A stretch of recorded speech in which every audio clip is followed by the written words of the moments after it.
Malo sisyo. Dokter Geki. Amen. Kemarin goni go toya di mana? Tadi lele ho fa kau ko no family e fa goni. Amen. Siu mo tamoy. Kalau kita pergi nak muhai ini. Atau kita jangan pakai teman fa kau. Solomone ka pega fina. Kalau kita pergi nak mu family ini pe ho ki pe ki hende secretaria da Pulu pe Tupou'ila.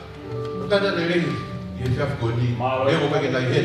Ate tadi lele ke tota ho do ape i he sala e ke a goni me la ta a ke sisita ko a ko ya te tali ma ke fe af goni o ya ko ho wa no te fe af goni le o Ikuna a so ke tali ma ke to ta ho do pe me ma ke pe ma ta ke ta pi na mo e ki wa fe ya ko ya ko ho wa no ai le o Ikuna fa ba pe ta fa fe af do pe i me lu len a to e ta tali to ta ho do pe me ma ni o pe a goni.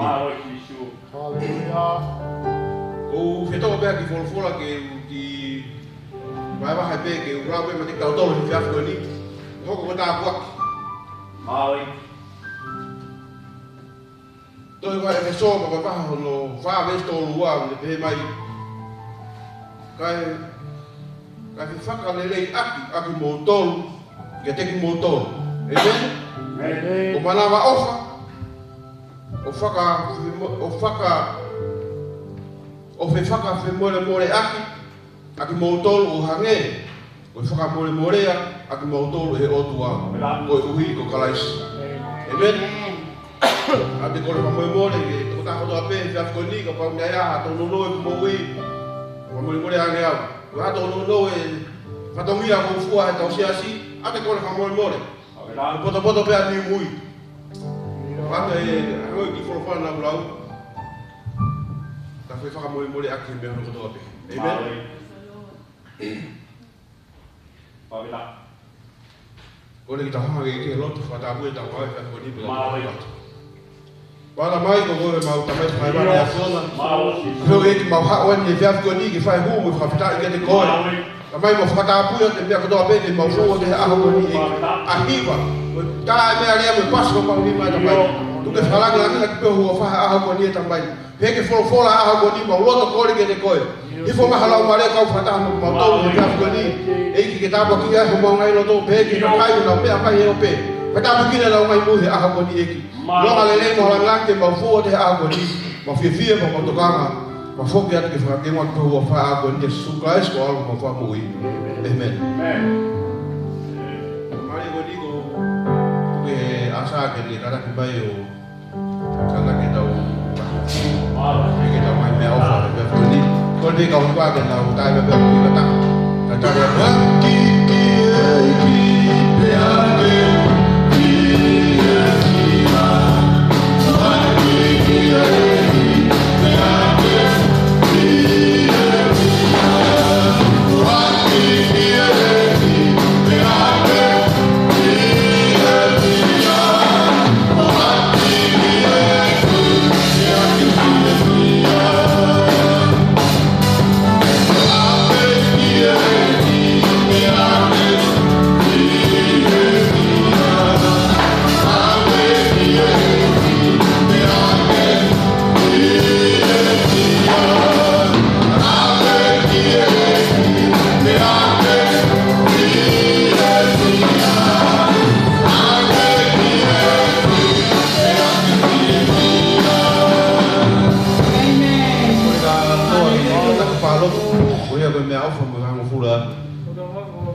Oi, dan vraag ik pas gekeken.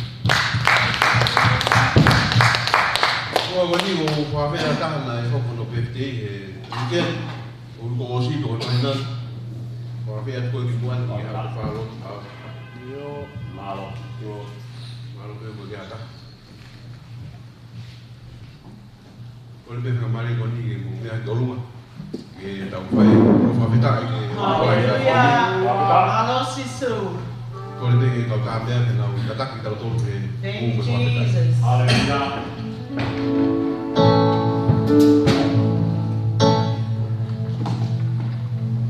Maloi.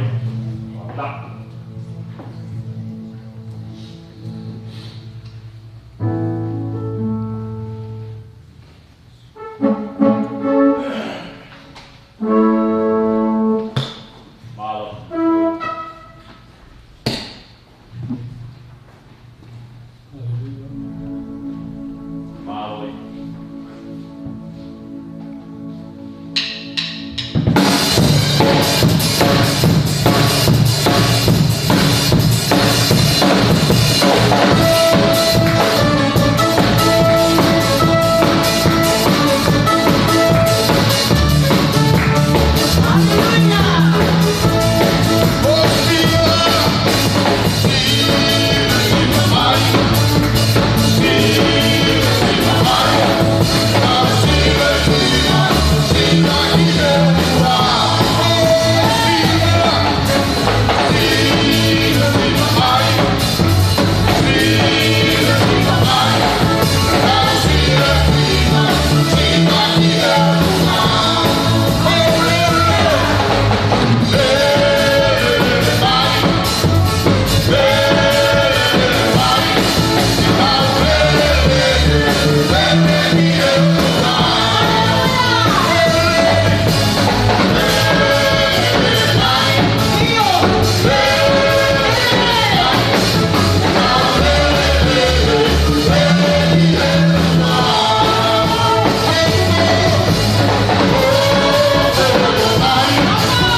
Pita i me whamaro.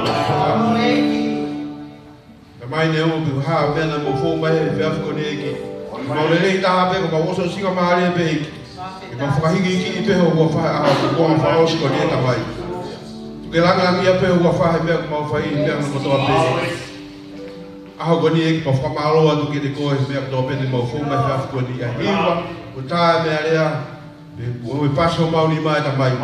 Tuke langalangi atu ko taha peho ua whae aho kone. Kai ngata i eki e whiawhiri. Ma hopai atu ke a whiona mea whiama o si asi eki. Koe whiama o e whaiwhikaunga no whamiri. Koe whiama o eki pepa no whanua koe whiama o ngā aue. Eki ko tāpia ke whawhitaulaki ke mau ngai whiama o. Whawhitaulaki mau ngai masiwa. Koe ngai whiama o whawhamiri eki e whiafuani. E whaparo parema whonga toko taha. E whatoko taha mea mai he ope eki. Ke whaparo parema whonga le mowi eki. Koe koe tāpia. Ke solo mai whina taha kotoa. Koe ko tāpia ke solo mai whaparo parema kotoa pe eki. Koe heni ko koe e kui afio e ngai roto kotoa e whiafuani. Ko taha me mea mai me he ope eki. Ka kua whenga taha he whawhamiri. Ka kua haparo parema whawhamiri. Ka kua whenga taha uwhonga mai he mowi eki. Ala ko hanga taha koe ki i honolo tohe a koe ni eki. Eki ko hamea nei mau fuu mai whiafu koe ni mau whiwhia. Ma mau tokanga whawhuku pere ni ko langangi. Ke opia se sukla esko alo ko mau whamu i. Amen. Kone whenga maari koe ni mo me whilala. Tote ke kauhiwa ke o tāta whiwa tākata tāra ke whulwhola a koe ni. Amen.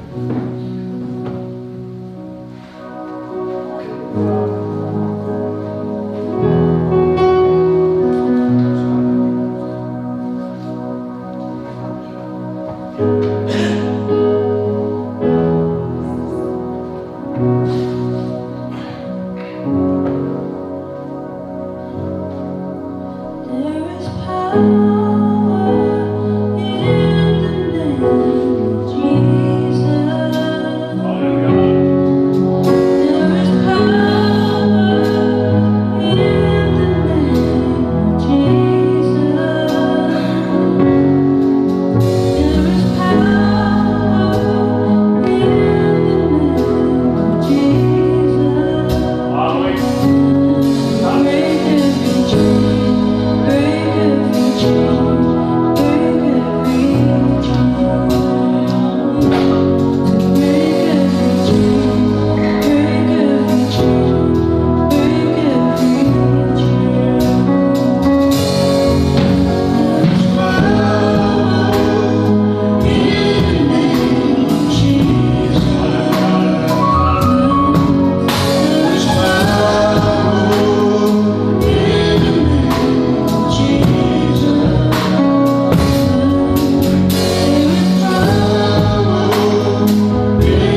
đi quán cả tác gì tôi thấy người ta anh bảo biết là tàu họ có hình người SAKALAMENITI một cái đi cười tàu kỳ tu phá ta về what a blessed day for nó thì tàu cu phá ta tàu phá malo yên tu lao về phố là với những cái người Malanga nhé cái đặc biệt người có sẽ nhiều vụ để tập trung phần đâu về Malanga cái câu tôi người ta hay là bảo yên có tông là worship ông câu tôi người ta hay là worship ông tạo ông nói kiện tạo nó là tôi worship yên tạo nó người ông message những cái này lúc qua cái ta itu Jesus Christ cái what worship if not the blood of Jesus cái tàu lao là tôi worship thì Lord tôi mà but the presence of God is here because the blood of Jesus tao phải đại cái tao mỗi mình tôi đi theo cái lao về phố là tôi hiểu là có đi đó thì sự kiện tôi là bảo anh tôi là có đi đó và nó ta bây giờ nó qua tổ lu thì là lao cho nên đấy rồi là có đi đó nó ta bây giờ qua tổ lu hay có máu về cái ayaw at kati mo tulong ko uhi na ito ang ma ki ko si suklasi e ko ya na lamaki ya for I received from the Lord what was also delivered to you that the Lord Jesus on that same night which was betrayed he took the bread and gave to him. Beso mo ba bahili ni ata fa betai pe pakia o to o kai on pe to kai ko ano sino ay ang kumomo ko tumotolo the fight and from anak get there and he gave thanks to the Lord and he broke the pieces the bread the pieces and he said this is my body which was given to you do this to remembrance of me.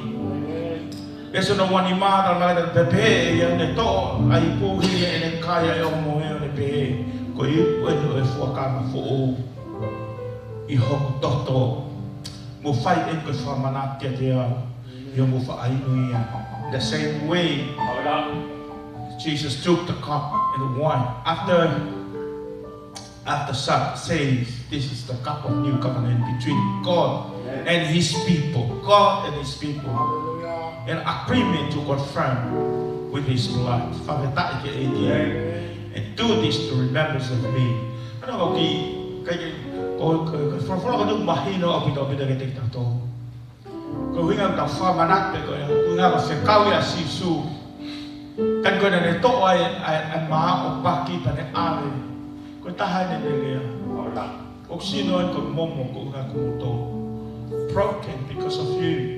Because Papa will fight and form a NATO whatever to have. At the same night, the same day that Jesus took the cup and he said, "This is my blood." The beya ke kawa ko ma ko to ayena liligi ko ma ko ki motor. The God will toto ko ipu o fo ka fo I hope toto. Praise the Lord. Pero tu ko blessing and that toto we have a new covenant with God through the blood of Jesus. New covenant. For covenant. But fight lo ma kita tol akeno tata. Kaya tao ka to just because of the blood of Jesus. Ka fa to nga ya ahon li o tuan o fa ka tao to lau ba ni. I feel different in the presence of God this morning because of his blood. I feel yet they are long tonga tua ko nga ko we feel love and I will fight the worship team because of the blood of Jesus. Father thank you ko le pe mo minute ka ni ke ka mo to ni ka mo mo le pe mo fata ke tu fatu e tau SAKALAMENITI mo minute ka ni ko tu so blessed I time don't know ko ki time te ka tau tu ha ke pe mo ki tau to ke olunga. Kalau pengen kau hiba kan tak lagi for hiba kau pun the blood of Jesus pak boleh hiba mai pen kau tak kasih su kau pengen tu fat kau hidup dia diutak wakil pe ya oskia atau makfat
tai meia hosino e. Tai karu se fai ko na ko ma ia. Tuke hop ko pa ko ni kamo kama u ye ko ko no ia ko ta.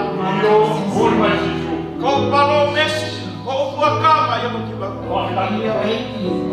Ma u ia ko na ko fa mo u ia ko ma sino. Fa mo u ia te pa to. O hanga ka fiona ke tapu kina.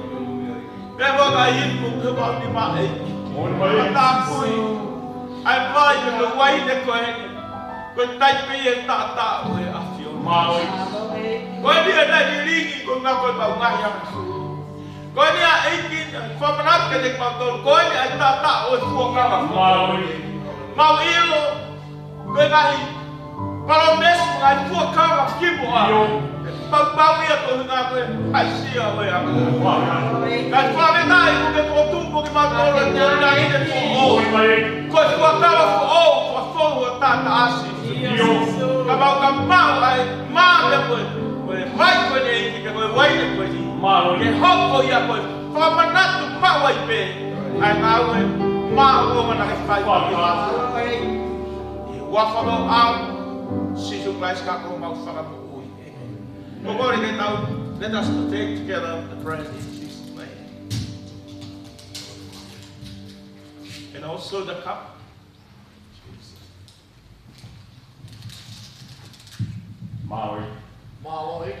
Thank you, Lord Jesus. Father God, you give you all the glory. You give you all the glory. In Jesus' name.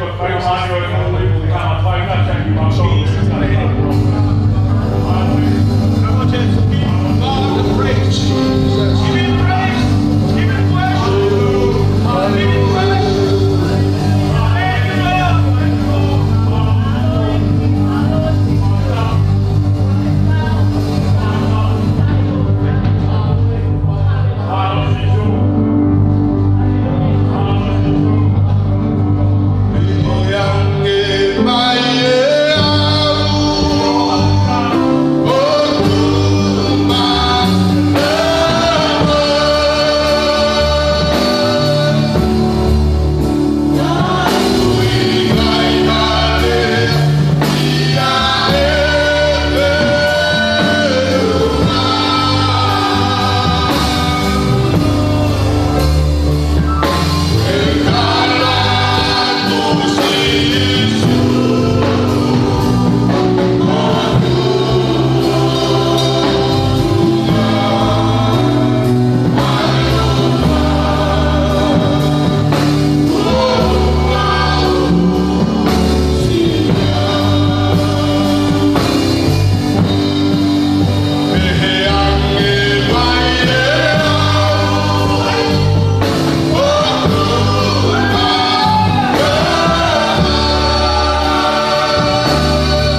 the front now.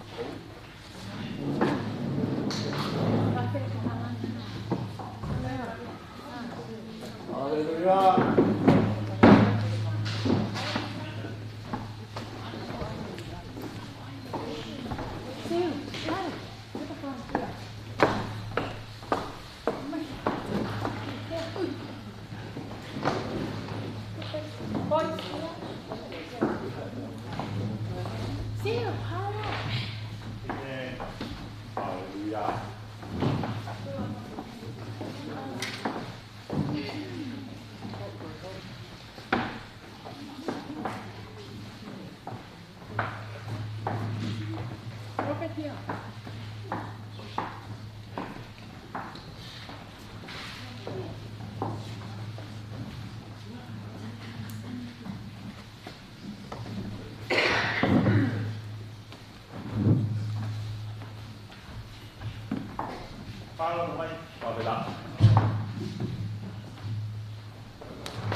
Whawhitai ke hiki, nolotonga e ke te teo mai ai.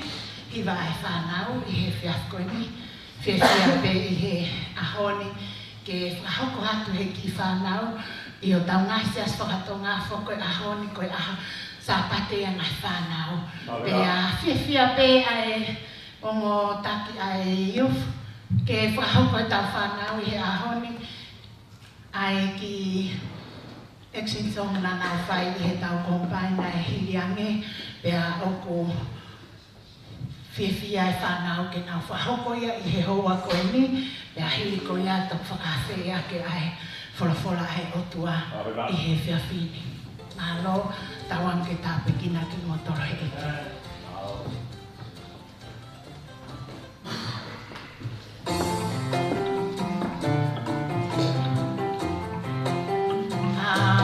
Teke ke whakahoko hiwa o kuia I whoke nau ngai wesi au roto, o whaamuia ke nau lau I he whiawhini, ki mua pea toki whakahoko e nau e Timson I he whiawhiko e ni te tau kamata pe mea Robert, read your memory verse.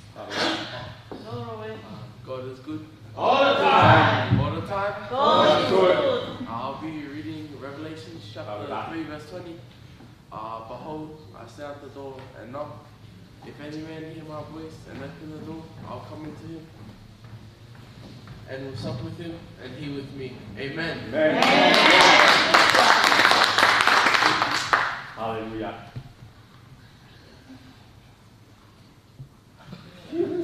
Hallelujah.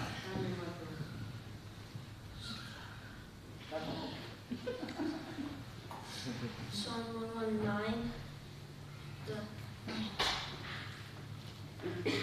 Help me to his way pure by living according to your word. I seek you with all my heart. Somewhere Yata hiva vahi sahu e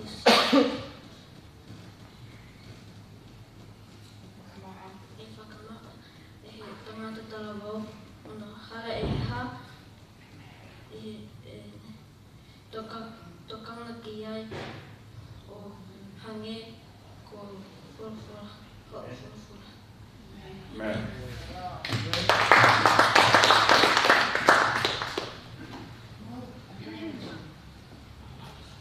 Sāme te ao verse uraki. Mō mawawa I he whewhia si hova ai ngahi whanua katoa te. Amen. Amen.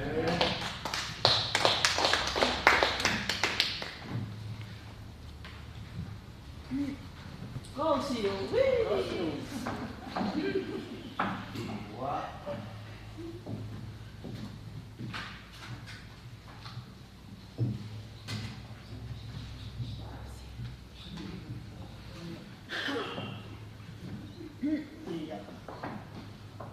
Breathe in.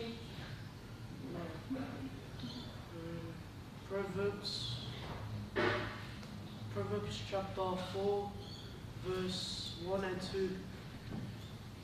Listen, my sons, to a father in destruction.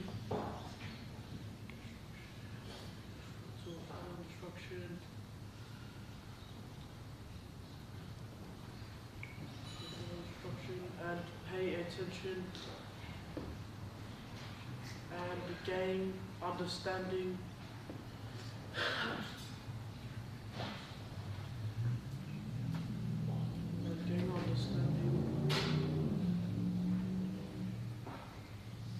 Amen. Amen.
Dai che amen. Ma lo che tua poi fai una mania tra poco da una scelta poi per tau sia ma penso che tau fa now e Henoa che ne fai una le ta ada que time going I for tu ai que se so e peli per ma wat ki ai pa se ko e ki he kamata anga hange ko o ku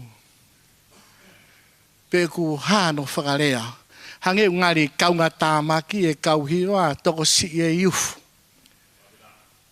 Ka pai te usio he ahoni ki he siasiko ni ai tupulaki koe ngā ue ai eki.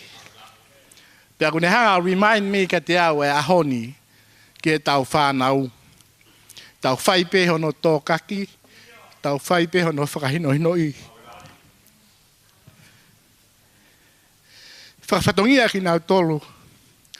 Ai mea ke lang ia e ki he iai bea he taha te tau sio o ku toko lahi e tau i fūpau tonu ke tau whakawhetai pe tau whakamalo e ke o tua.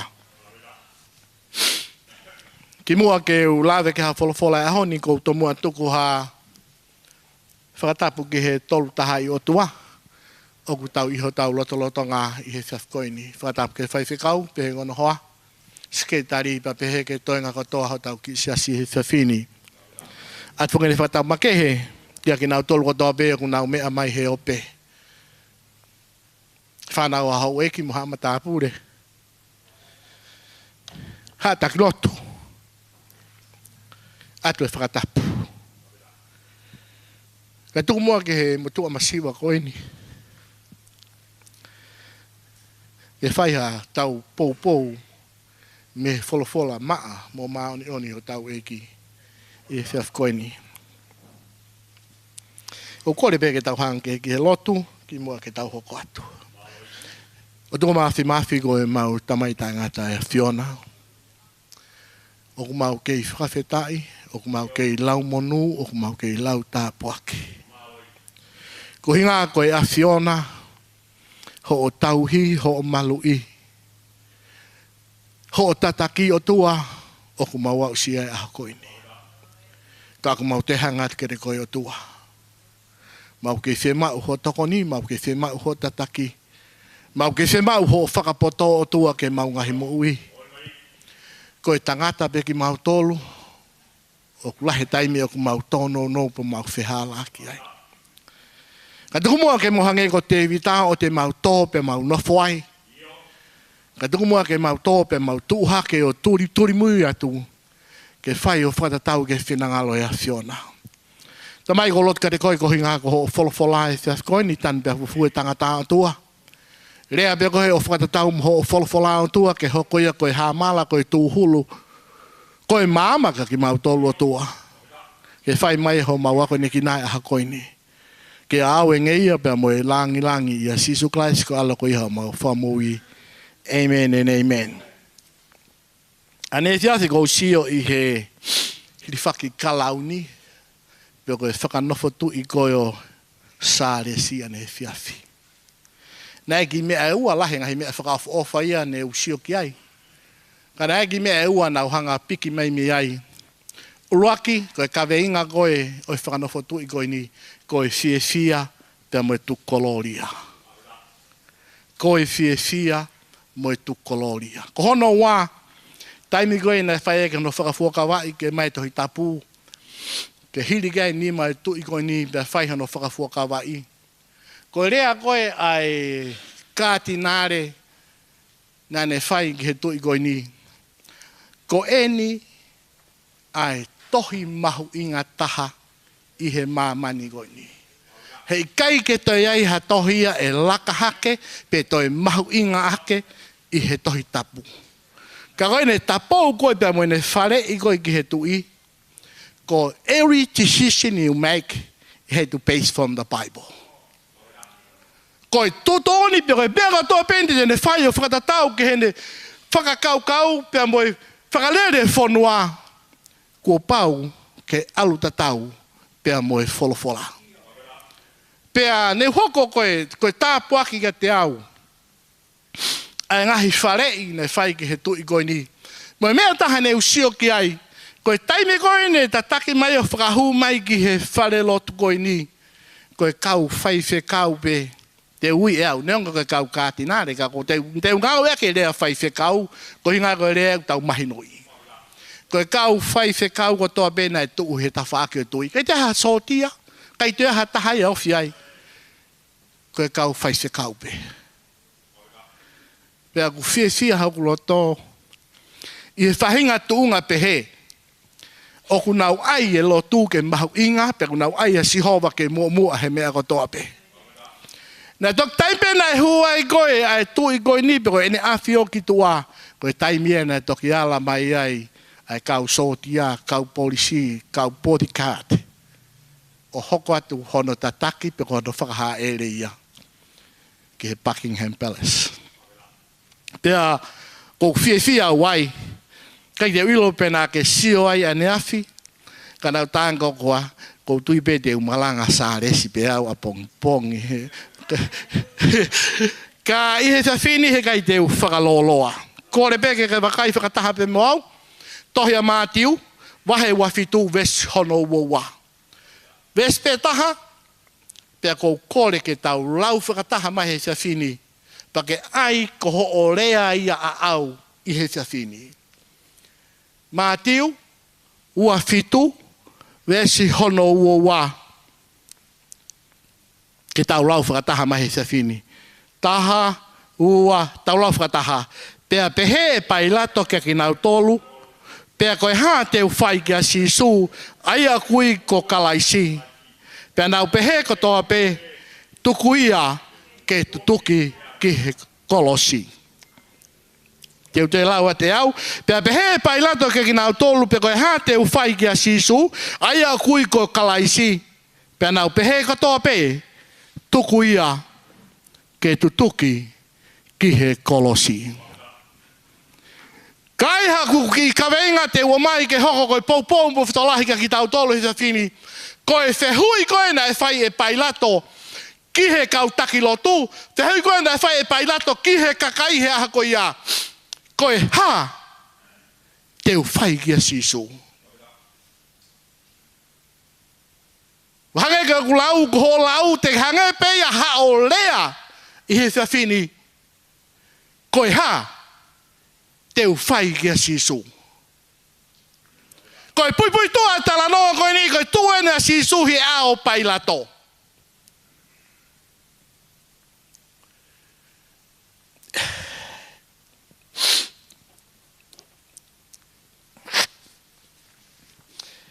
Koe tangata koe ni ko pai lato, koe ia na e whiri, mana tui koe taimi koe ni ko pure aloma i he pure anga siu. Kai ke tengo fua ke nau whai na tolu hono whakalere pure anga, iha mea whakalao, iha mea whakamau. Koe pure anga aloma ia, na nau whakahoko, ai whatongia koe ni. Pea ko pai lato, koe ia ko wana koe i siutea. Koe aha koe ni nai whakamau ia sisu, koe taime ni koe katoanga koe laka atu. Aia na hawa ia pai lato ki Jerusalema, whataha pea mo he lota ki Jerusalema. Pea koe hanga koe na tula koe, oi katoanga e laka atu na nau hanga rewa whiri, ha tō taha o ku ngawe pōpula pe ku nofo pōpula, ke whakataua tai nai i he aha koe ni. Ka ko pai lato, i hono historia koe tangata na e anga kovi. Koe tangata na e anga whakawhiwhita. Koe tangata na e hikisia. Koe tangata na ne pore hono langi. Koe tangata na e anga kovi ake ne hanga tamate e kakai. Nea keiki ai hano konsenisi ona taha ke ne whakawhaia i he kakai siu. Kai aha koe ni. Ka pate ki toksio me vesi uraki, vesi hono wā. Taki mai he kau, taki lotua sisu. Ke ave ke pai lato ke whakamau. Koe nau amaraki pehe, ko hinga koe ne ulunganga kovi, ko hinga koe ne ulunganga whakawhitiwhita a. Ko pai lato, tene tutuuni ke tamate ia sisu. Koe a ngai e whakaukau, e kau taki lotu e aha koia. E taula e kilahi, ai whāresi, e kau santalimi, ko nau tolu. Nā nau whakakaukau i ke ave kia pailato. Pe teu pehe, ko siu, ko pita, ko au. Nā mau whakakaukau i ke ave a sisu kia pailato ke tāmatei. Ka nau atu koe kia pailato, pe he whakamatala he wholofolana, nau puke pouri a sisu. Ka koe lao koe kau siu i he aha koe ia, he kai te ke whakamau i pouri ha taha. Ko pau ke tatari ke olea ke mae aho, pa ke toki ave. Ma be whakamatala he wholofola. Tuai pe mae aho, nau taki e toa sisu o tuu i he ao pailato pongi pongi ia.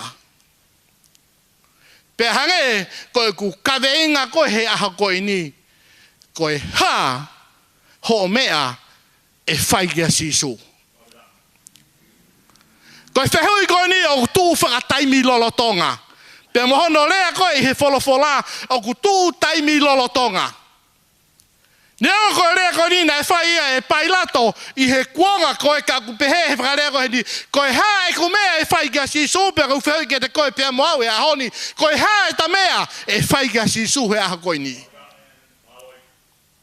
O ku tū taimi lolotonga pe tū whaka foi tui tui.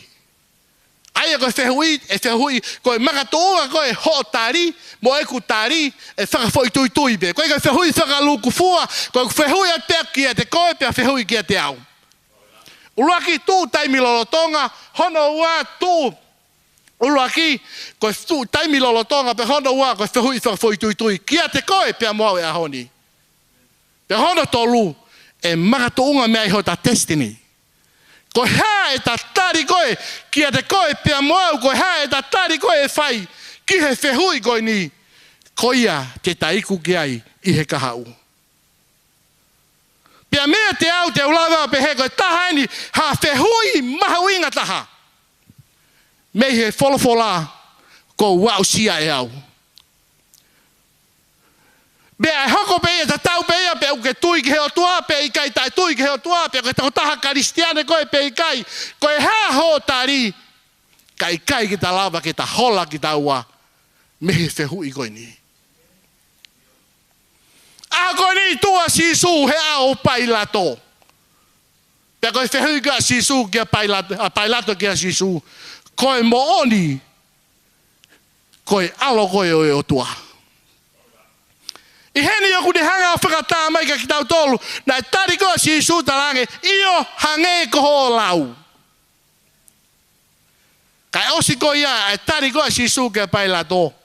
Pato ki kamata rewa he kau tama taki lotu, hono tala ki. Tarange kai a whasi, na e rea fie o tua. Na ne tala koia koe o tua, koia e tuia ka kai siu.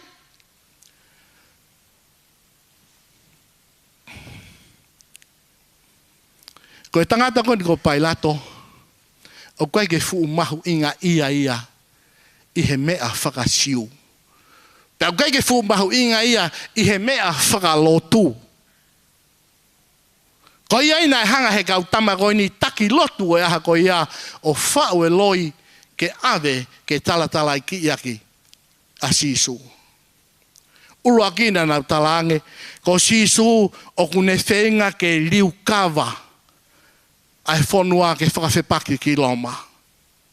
Ko hono wana nau talange, o ku whakaloto i he kakai siu, he e sisu, ai kakai siu, ua te nau totongi tuku hau ki loma.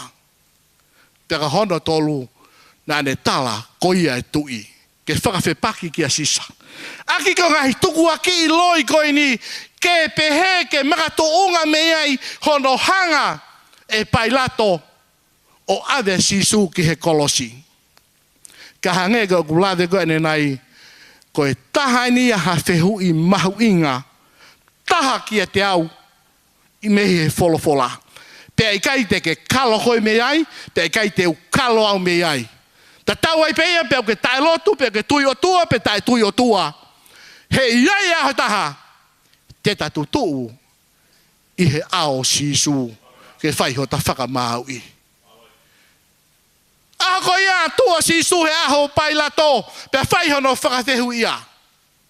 Ka e iai e aho taha e tua pai lato i he ao si su ke fai hono whakamaui.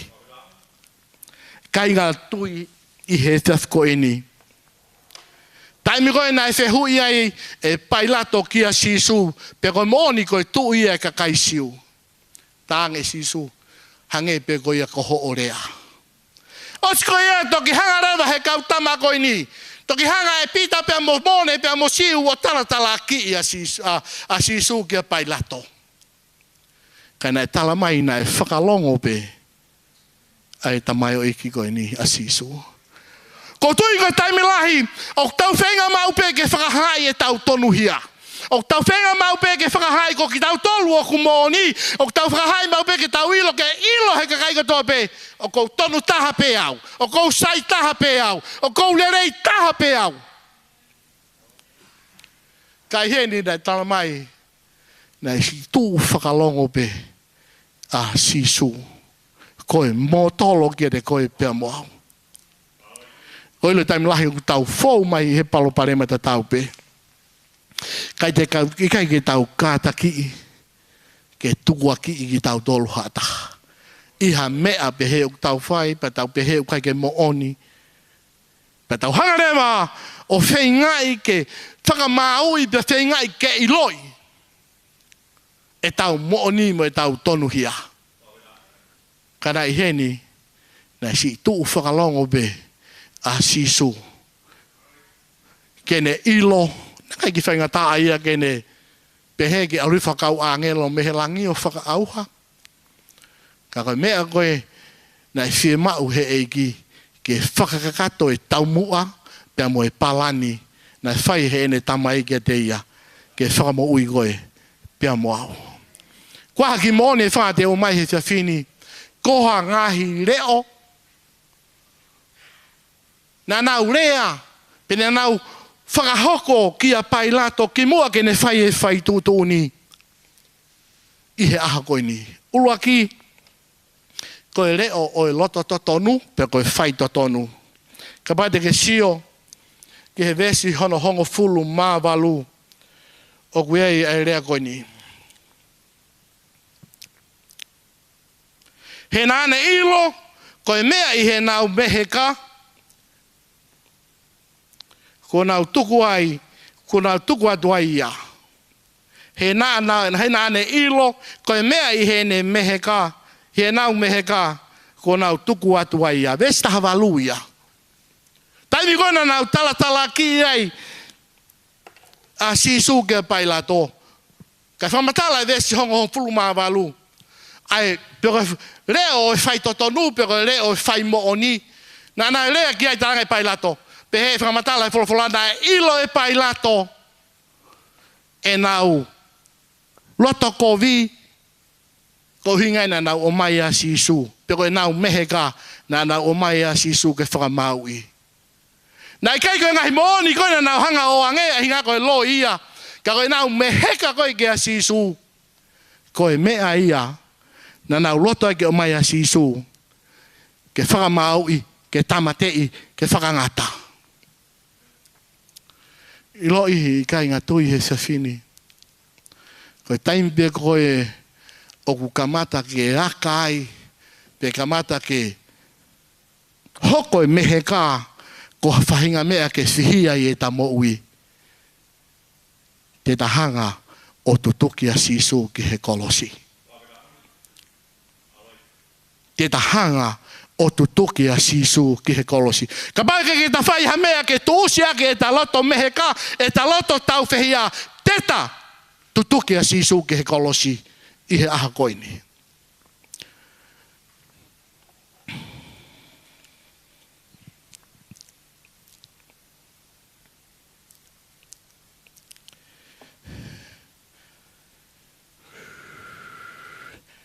Toi ngā wewa he tahata olu vesi hono whango fulu maa wā. Ki he vesi whango fulu maa no. O tala no ai. Ki he taimina ala toi a Paula mo pāne pasa ke whare rotu lahi. Ke na malanga i he wholofola.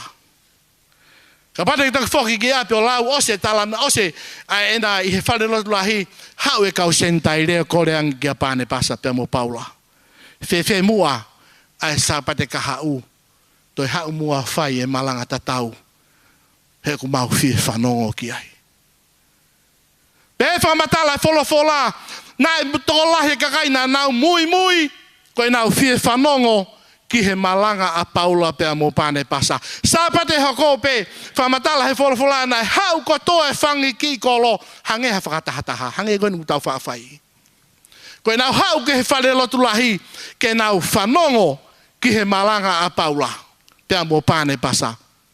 Kai whakamatala he fola hau e kakai siu whakalotoi pe whakakovi'i ai kau sendai le whekau aki mo e malanga koe na e whai e Paula.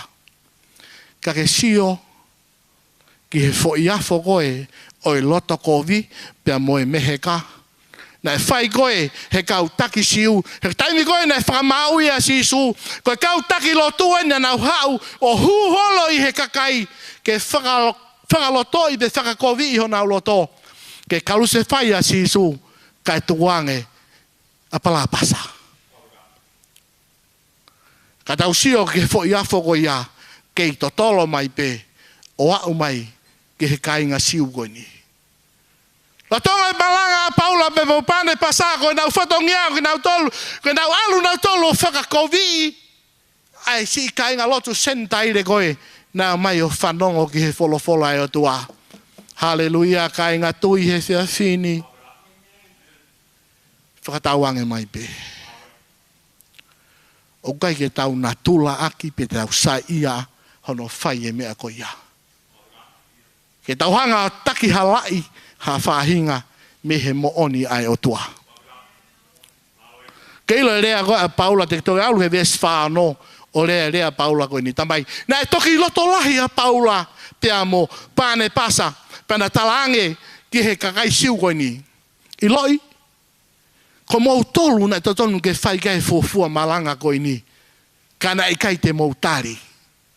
Pea o ki kai ke aonga ai mo ui tae ngata kia ki mou tolu. Wow. Ai mua ke aonga I taha uki saione. Ai mua ke ta alu ta foki fua. Oa te tahanga whakakovi ha taha na hange koe lea a Paula. Hei kai ke aonga. Ai mo ui tae ngata ke te koe pia mo au. Ko hinga ko whahinga loto kona mo whahinga taufehia. Whahinga loto me heka oku iho ta loto. Tāna e Paula. Ko tupu koe me mo loto pehe ko ui he o tua au ke alu ke sentaire. Kai ngā tui he whiawhini. Whakatawange pe ke toko ni mai o tua. Koe ni ai raki loto, koe loto o e whai totonu. Na ilo pe pailato e mea totonu, na ilo pe koe loi. Ai mea na whai, ai talatalaki na whai he kau taki lotu. Ake ne ilo koe nau whai koe loto me heka. Kai ke ne whai ha mea ki ai. Kai ngā tui he whiawhini. Mahu inga ke ta whai ha mea ki ai. Ka whihia e ta moui I he whainga moui koe ni. O staimi ke tuusi. O staimi ke whakangata. Pe ai ke aonga e tau hau ki saione. He kai ke aonga pe e ta hiwa whakawhetai. Kai ke aonga pe e ta kai la. Kai ke aonga pe e ha mea o ta take party ai. Ka aku mamao hota loto. Me he eiki. Ilo rea sisu o ku unu ma ke kakaini hona longu tupe. Kai mamao hona loto mea te au. Oku fie mauia ke mapelu ai tui hota loto o ta tukulolo mooni ki he whiawhini. Hono ua e reo ko floto ke umai he whiawhini. Toki lau ki api. Vesi hono ngofulu mahiwa. Ko e reo e hoa o Potifa. Whamatala he wholofola. A pongpongia pea Potifa ko hinga koe hae kau takilo tu o mai a sisu. Pea awe sisu ke whetu o e whakamau anga ke whaihono whakamau I. A pongpongi ake a Mrs. Potifa. Eke holo o fea Mr. Potifa. Talang he tō tahe tahi whare. O kune he whakamau anga. Koe whakamau i o sisu. Koe ne rea koe. Ai hoa Potifa ne talange. Lere tala kia te ia. Oua nā ne whai ha mea. Ki he tō taha koe nā he koe tō taha mā oni ia. He nau mamahi ia, pe nau whaingata ia, I he misi, ane pō, whekau aki pia mo tō taha koe ni. O kai ke ase he whakamatala ia he wholofola, pe koe haa ai misi, ai hoa Potifa. Ka kautui pe mahalo na ai misi, o sio ke a sisu, o kune haa whakamau ia Potifa. Pe koe haa fua mea na sio ke ne misi, pe ane ongoi, o kui kai whia maari e kaha mea hoko ki hono family. Kai ngā tui he whiawhini, kou tui e ta tau pe mo ki tau tolo he whiawhini. He kai ke tau loto ke hoko ha mea ki hono tau ngahi family. Pe koe haa pe ha kupu ho tau family. Ka aku whia mau ke tau tari ai wharei mo e ako naki ko toa pe mi ho tau ngahi hoa koini ai hoa Potifa na kai ke whia maarie ki he misi na ane sio ki ai na kai ke whia maarie ki he kune ilo o kui kai ke kaule rei ki te ia pe mono hoa pe mo e family ko tui he whiawhini whatawange hei ki toko ni mai ki tau tolu. Te koe hae tapa, o ku rea mai ai ha taha ho tau family ki tau tolu.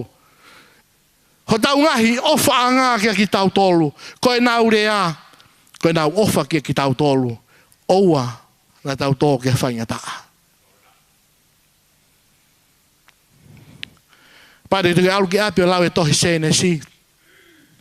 Tā no re. Kia so sifa pe ambo felo whamatala he wholofola taimi koe nai misia felo na kai kene mau hanonga pe hamoa fie maari e ka taimi koe nai hanga ai e so sifa koe o whakatonu rea pe ne hanga whakatonu i e misi koe ni koe rea koe a felo ki hene kautaki ki hene kakai koe na ne whalala ki ai te tau toi mau hatangata o hange koe toko taha koe ni oku iai ai lau maare o Sihova. Te whamandala he wholofola na hanga so e whelo o tāpua ki a so se wha. Nen talange te ia teke pure koe ki hoku whare moe mea ko toa pe I he whonua koe ni koe bea pe taha te ulaka kei a te koe no fo a whakatui. Kai ngā tui, koe misi a so se wha, pēnei whakamo uiai ene tamai, pēa mo hono whangatoko tau ke te. Kou tui, nā e whanongo a whelo, ki he whakatonu a so se wha, pēa tāpo ki a so se wha mo hono whare. Kou tui he whiawhini, o kou tui pēa kai taimilahi u tau fou atu I ha whahinga tu unga, oku whie mau, ke tau whanongo ke whinangalo e o tua. Oku whie mau ke tau ngāu e whatatau pia mo e whinangalo e o tua. He koe mea pēa tene hanga o tāpua ki koe pia mo au. Koe tau whai whatatau ki he whinangalo e o tua. Mahabe mo Slavei na maulawa atu ki he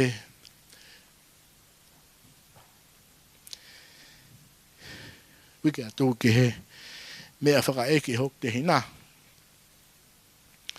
Te koe tahai nei taimi whakangola ta ki te au.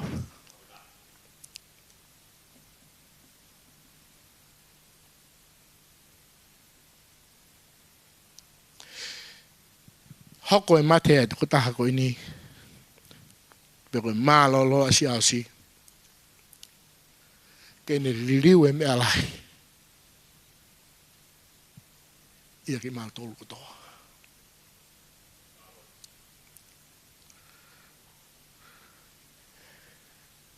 tahe tala loto ai Palestini ke ki hiva manako te hina konin pe koe o tua lelei. Koe o tua lelei.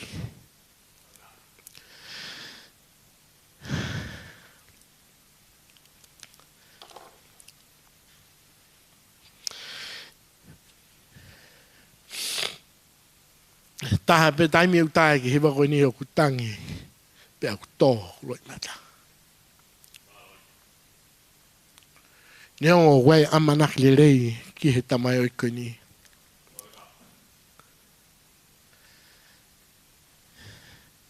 Ka o kou whiu ke whakangalonga loi.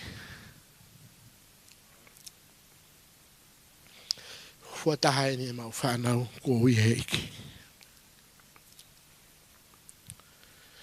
Koe mea bego fie ai he kui ai amanak le rei ki he tamai koe ni.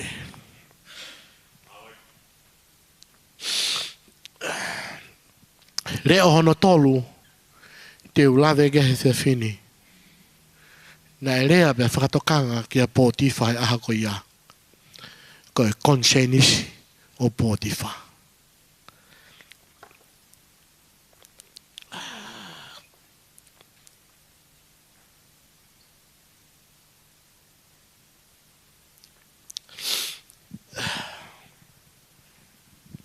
Ka pāte ki toki lau i he vesi hono ua tolu o pehe hono wharea. Pea pehe e he pure, aia ko pōtiwha ia, he koe ha kovi kuone whai. Koe ha kovi kuone whai. Whai hono tukua ki i he kakaina o tala ke kalu se whai a sisu kai tukuange a pāne pasa. A pala pasa whakamore more.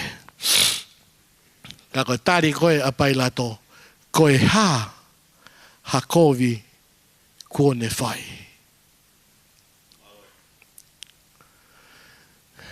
Os ilope e pai lato i hono konsenisi. Koe tangata koe ni o hau. Koe tangata koe ni o kai kene whai ha kovi. Koe tangata ni o kumo uianga tonu pea tonu hia. Ka nai kai kene whai ha mea. Ka pate ke siwe ves whakaala, ki konga whakaosi o e ves ko ia. Taimi koe nane whehui e ke kakai koe tari koe kakai kalu se whai ia. Kalu se whai ia. Ne kamata rewa ke hoha ai loto o pōtiwha he kamata ke longoa ai kakai. Pea kamata rewa ke mo ui pe ta whoke loto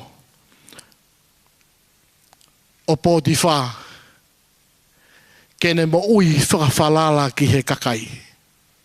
Koe tangata ni nei ne mau e mawhai.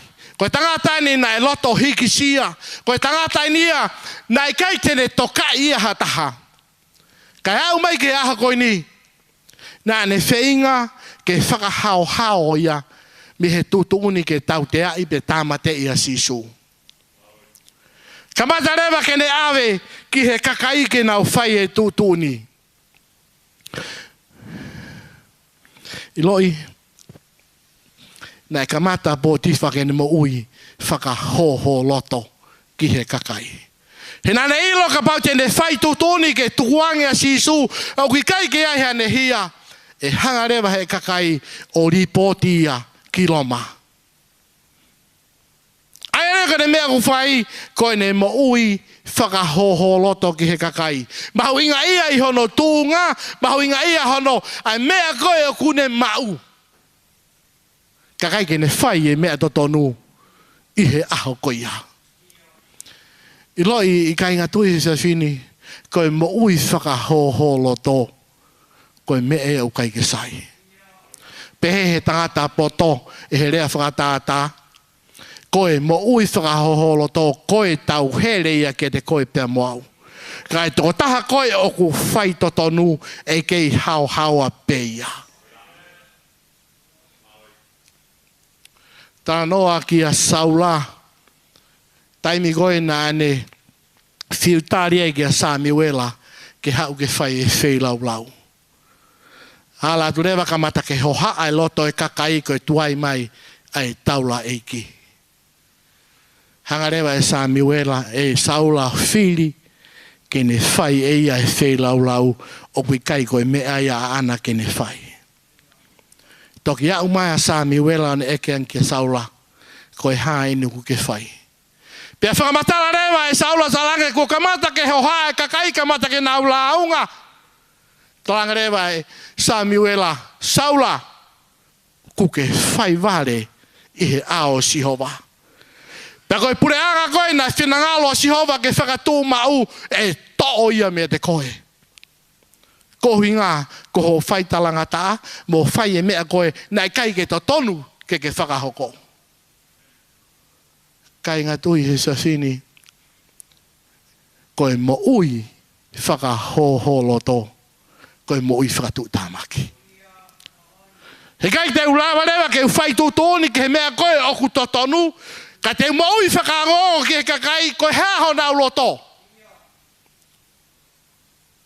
Pea te alu whakataha rewa pea moe loto kakai ke whai ai mea koe ai au to tonu i he ao Sihova. Tuku mua ke ta mau haloto oku toa, haloto oku lahi. I he ngā ue eki. Oua te ta malere noa ia pe. Oua te ta hau pe koe mone rea tonga kei tui au pe, tui ai pe au. Pe hange ha au, o tu fe pare kina he au ko hinga ko ha, o kui kai ke ai hambaka tuunga. Ke ta tuai. Tuku mua. Ke ta mo ui whakawhalala ki a Sihova e te koini. Ke ne whai ho tau toni i. Pea ne whai ho tau poupou i he aho koini. Whakatau ange peke o tua ke tokoni meika ki tau tolu. Koe aho koini, na e whai tōtoni hala Potifa. Neo ngahi reo na e rea ki a teia mo whakatokanga ki a teia. Ka nei kai fie whanongo a Potifa gai. Uruaki koe reo e whai totonu, mahu inga e ta whai totonu, whai e mea koe o ku moni, whai e mea koe o ku tolonga pia taengata, whai e mea koe o ku whinangalo kai o tua. Kana e whakangongo tūri pia Potifa. Ua koe rea hono o whaanga kia teia, tarange Potifa, ua teke ala ke tangata koe nahe koe tangata maa oni ia. Nā kai besi whanonga Potifa. Ua koe konse inisio Potifa na e rea ke teia. Kune osi ilo, ne kai ki aha kovia sisu. Ka koe ene mo ui whakahoholo to. Nā ne whiri ai ke whai e loto e kakai. Kai tukue ai mea to tonu ke whai. Neongo, kotoa eni. Ka nā spolo i pehe o tua. Ke pekia sisu he kolosi. Ko hinga ko koe pia moawe a koini. Koe ku whehui. Koe haa koe. Koe haa a aku. Te ta whai ki a sisu. I he aho koini. Ko hea e ta whakapapau mo e ta tukupā te ta whai ki a sisu. I he toenga e ta moui e aho koini. Mea ni te ta tari pe ta whiri e ko hota eiki pe mo hota whakamoui pe te ta hanga whakawhisinga ia. Pe te e ta toloi ai tari ko ia. Ka hange, koe ku lawe ane nai kai ngā tui hei kai ke hola pe hau hataha me he whehu i koini. Hei iai a hataha te ta tuu i he au e whakamau pe a tala mai e sisu. Pe tene whehu i mai. Mone koe hahau mea nā ke whai ma ako. Mea nina ke mau lotu pe tae whai ha mea aku aonga mea nina ke alu whakangari pe ki he lotu. Ke sio mai kakai koe tangata lotu koe ka ku mamao holoto me he ao Sihova. Koe pole me whotalahi koe aho ni. Hiki ho ta loto whai ha mea ki he iki o toi saiange mehe aho koini. Kore ke mo meha ki olunga he whiwhini, kore pekau tā mea ke nau Ka taki mai ki moani. Kore pe ke tā mai ki whohiwa koe ki tau hiwa i koe o tua lelei. Ka inga tui he siasini. Ka pau ke whai hatoe tukupā fo ou, mo hatoe laka fo ou he sias koe ni.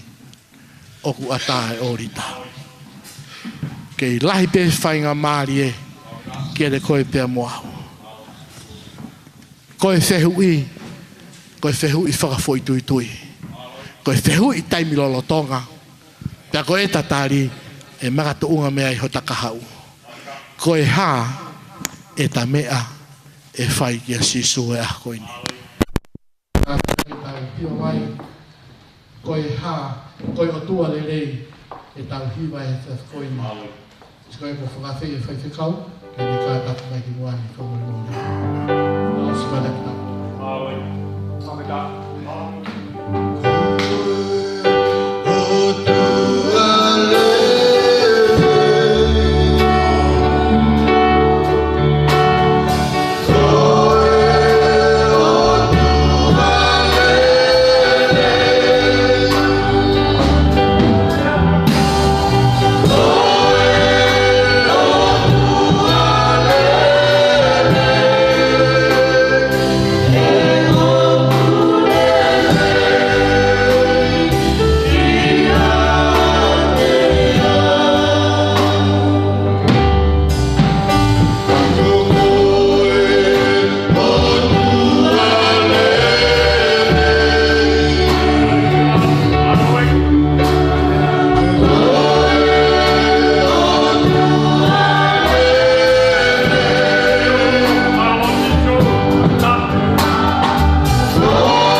Koe ngāwe ke siasi, koe hāmea kuhui kia ki taua.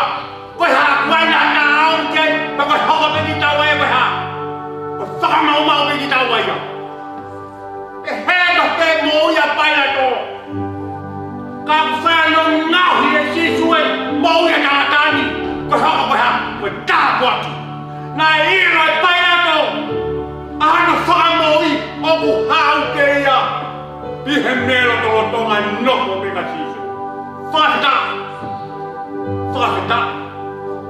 na hope na nene poa payato ke ngau ya le moi fala hene fala hene loto ya fama pau e payato heka ke to takia ya na to fetu ko noko meka sisu kai ko ya hivo pe mia ya ngai le ko papel mo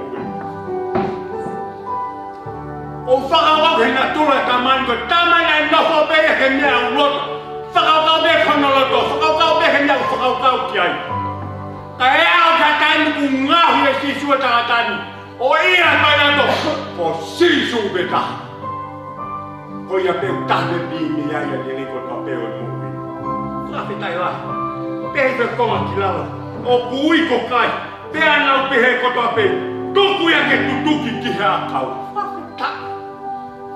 kau ki whakarera e Simi. O kui ai hono uhinga. Whakawheta ua. Ko taimi o kutokia kaisi whakatai ea. Ka pāpo ta tari mona sisu kaisi. Koe mui tukuroro, mui tāngo fua. Whakatata e ke tutokio kaisi. Nā tutukia kaisi ko hai. Ko koe pea moale ai au koe ni. Karea e sin, tutuki aki he korosi. Whakatai pe ia ho moui. Whawhetai, hanga hi ke kauni e pia fin. O ne tāmai ka koe pea moau. Ha mea te tawhai. Ngai whiria e moui ne whiri kehe moui ni. Whiare a whiria. Kai hanga he rea soni he pia fin. Whakapapau i. Oi kai jane e mia te ta whiri ki ai. Te ke utoki te wanga kesi. Whakao se tau whiohi e whia whiri koe. Whakatā. Mopa koe nika koe. Whakau. Raki sāpate e nui mai mahina koe. Whakau. Hoko ki taua. Koe tāpua ki pe hoko ki taua ia. Kono tamate e ngau kui ki takia e reki. Whakatā koe ki mua koe. Heni. Solomone kukieli ko Pita Pulu. Ele whai na loto kia te koi. Loto tawata aina, tuku lolo. Moni ki he eki. Ka lava ki hanga he eki o tāpua ki o mokui. Kai laha pito. Ki he te kau tāpua ki he whia koi. Whakalau loto. Ki he uhinga e le soni o he whia koi. O whakautoa te hutafa. Sia mo whakau ki he soni o kuwaka mai he tāma o riki. Pea whakau ki na tōla o i tāta kon ko pai lato. Ko mai fwe mahe, hanga i pare ko whakapapau ene mo'ui. Pea ke te tape. Miha lele ia pea matai whainga mo one mo'ui ni. Tape pe me tamasi ko sesu kala. Whapeta. Tāmua koe ni. Puke kau hiwa ni maha hiwa. Whakasio se ke tau whiohi whia whia. Whakatā mua ko ni kate. Whakarau loto. Ki he, ala ofa e kotua. Whakun hanga i kau e whia koe ni. Whakamala ala tā mo'u. Koe mo'u ia ki he kotua. Koe mo'u ia alfa. Pehe ke ulotua o pia lotua tau mo he more ke mama. Ure ana e otua whakafo i tui pe. He tala e tama au he aho e ha. Na osa e mo'u i. Pea mia o ta au ngāia. Whakapapau e pai lato. Tāko sisu pe taha au pe miai. Ai le reko koa pe.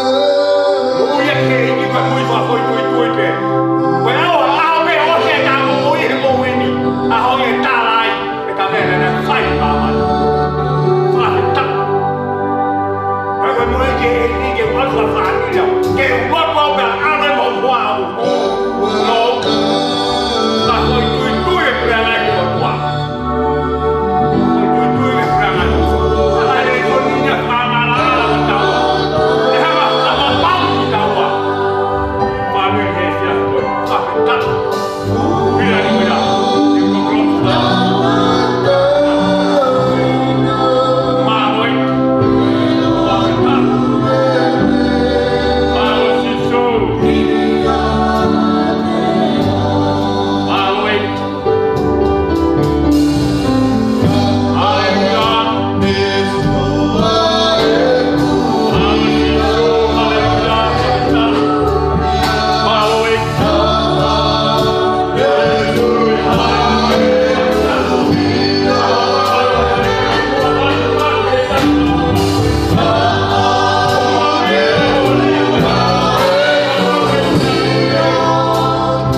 Kita on tua masi. Koe tui koe taimi ka koe tui koe taniki. Okei ke ha tui. Koe tui me ku hifo mea. Pia mea kolo tonga ya Fiona. Mau whawhetai lai koe ui ko kei pai na saki mau tolu. Hae fiati peheni ke mau kei whanofo reo mesi. Ko reo mesi me ke mau nofo whakatoa ngā iai. Ai mau mo ui ko tonga hanga pai na saki mau tolu ai mo. Malo mua sisu e o whalaha. Lage ki mau tolu whanu hanga ake mo ui. O ku mau whawhetai, o ku mau ilo. O ku ke whaiholo ngau ke mau mo ui. Hange, koe e fiasi whakakoroa koe ni. Ke hanga whakatai pe maa pailato, whakatātāka ke ki mau tolu.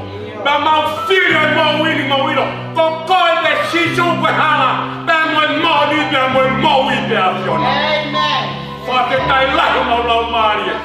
Mamangi ai ho mau whakapouri. Utu ai se mau ngai pumahani. Ke whai ke mau whanonga ki tāni. Whai ta pekina mau tāne e ki nukure kei. Ke hanga kei whai nasa ki ane mō wei. Ke ta amono whamiri ke kei whakai e reo ofa e a Fiona. Tata kotoa pene mō i e whanonga i e whamiri e maini. I e ngā toki ke baka kua i e whakapouri e a Fiona. Mau whamarora i te tua ko ngā koe whainga maari au ai mōi. Si ngai whulapa whare ko tō pere leo i kuna he fiat koe ni. Tuke ama kehe mai ni ma tāpua ke a Fiona. Whawhau e nau, koina nike e nau tau hau wā ke a Fiona. Whake tak, mau whamarora i te koe. Eke ue ke si whanaro ki nau tau nau mea mai a tāta mwere a. Laga i ke mau whiahi ai. I reo ofa e a Fiona. Ke mau whai ai whiri. Koe hānia te mau whai kia te koe sisu. Mānoa sisu e o whalahi. Te hanga whakamahino ai e reo soni e kia koe ni. Ke mau whakamala ki mau tolu ho mau loto. Koe mau whakaukau i he mōini. O koe pe sisu koe whante kia le reiko toa pe. Whai ka pekina mua e mau mōi he e kia koe ni. Ki he ngatanga e mau mōi. Tuke hoko e mau mōi. Ke hoata tuai, mo waka tuai, ai lego toa peru tasu te a Fiona. Eke ua mana ke mau tawa tō mau sino, reo ke reo wike whao koe ni. Ngai nafa ke he mau moui, tū ke whakawhonu, aho mau loto, whakawhau e mau moui i he wike whao koe. Mahai mua maro, ui koe ngai nafa ke ho e moui. Eke, mai a mua mau tāpuaki, maha mau whakamonu ia. A tupe mua sisu ke mau kei whakafoki pika te koe. Ai lele i pe moe langi i e waka pe o alo i a sisu kaisi a o mau whakamoni. Peresio tau e kino fo i hao alo whai ati mau tolni. O na hiri o whai e o tae nata. Emeni. Amen.